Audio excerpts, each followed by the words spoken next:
Air attacks cut Iraqi supply lines. The battleship Missouri shells Iraqi positions as the prelude to ground war intensifies.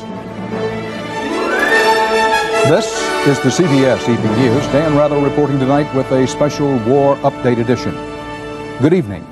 Overview of the war at this hour. The concentration is on air attacks to soften up the Iraqi military for a possible Allied ground offensive. A clear pattern of naval operations has emerged. It suggests possibly the largest amphibious operation since Incheon during the Korean War, or at the very least a feint at such an amphibious landing. Iraqi forces are lying low.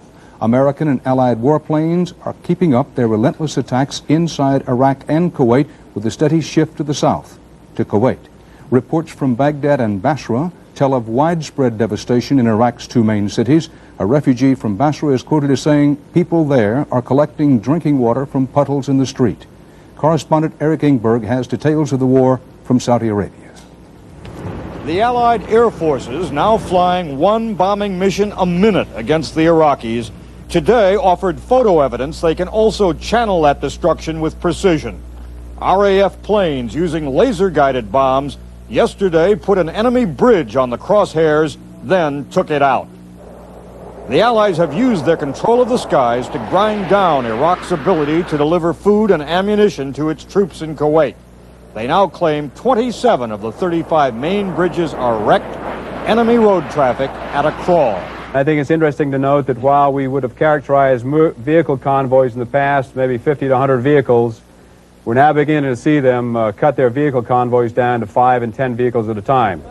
The High Command asserted today the air war is so deadly that Saddam Hussein has resorted to moving his planes and other weapons into schoolyards, residential neighborhoods, and possibly mosques, taking advantage of the Allied policy of sparing such areas. He can hide a select part, I guess, of his military capability, but he can't hide it all. And we will continue to scrupulously adhere to our policy is that we will not target civilian areas. So I guess you could conclude that he has protected some of his assets.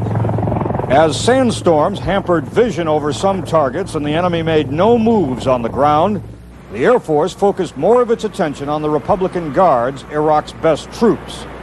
The surrender of several hundred second-line troops last week has heartened U.S. commanders. While some of them fought well, one senior officer said that they were badly fed and convinced that against the U.S.-led coalition, their cause is hopeless. Eric Engberg, CBS News, Saudi Arabia. Iran officially says it is uninvolved in the Gulf conflict, that it is neutral, but President Rafsanjani injected himself into the middle of the war today, offering to mediate between Iraq and the United States.